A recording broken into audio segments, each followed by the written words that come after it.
welcome back. I am your favorite Miss Medusa. Came with a topic which you can relate with my hairstyle.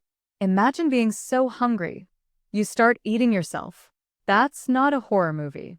That's real. And it happens to snakes. Itself into a bracelet. Let's unravel him. So king snakes get their name and reputation for eating other snakes, but this guy ate himself. I've never seen anything like it. But here's the thing, when a snake eats its own tail, it's not stupidity. It might be one of the oldest symbols in all of human history, and one of the most misunderstood behaviors in herpetology. Stay with me. What is this behavior called? The scientific term is autophagic behavior, literally self-eating. In snakes specifically, the phenomenon is called tail chasing or caudophagy. Now, before we go further, let's be honest.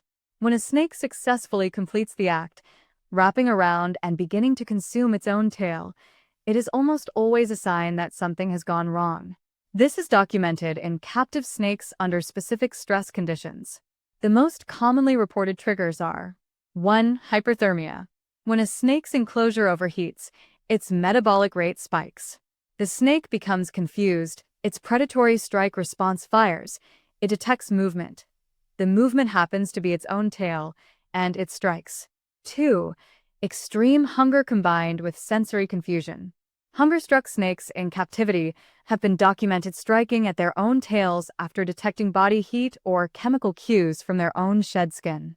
3. Neurological dysfunction.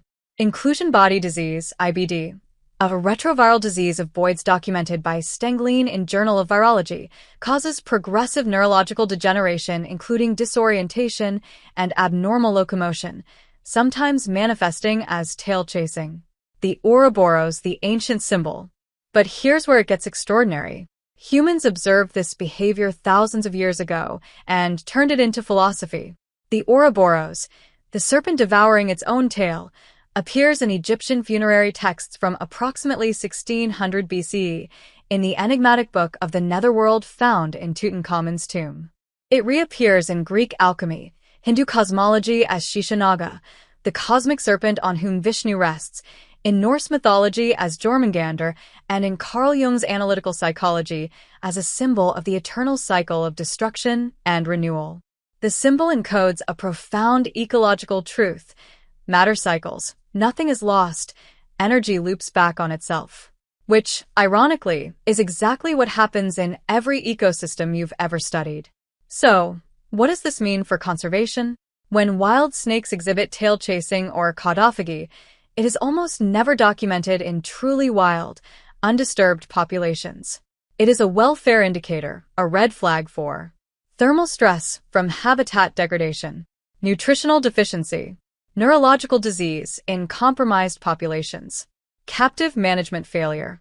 The IUCN's boa and python specialist group identifies behavioral abnormalities in captive-sourced confiscated snakes, including caudophagy, as primary welfare assessment criteria in rescue and rehabilitation protocols. India's Wildlife Crime Control Bureau, WCCB, has documented caudophagy in confiscated python malurus individuals, a direct consequence of illegal wildlife trade stress conditions. If you are a herpetologist in the field and you observe tail chasing in a wild individual, document it. It may be the first signal of a local environmental stressor nobody has detected yet.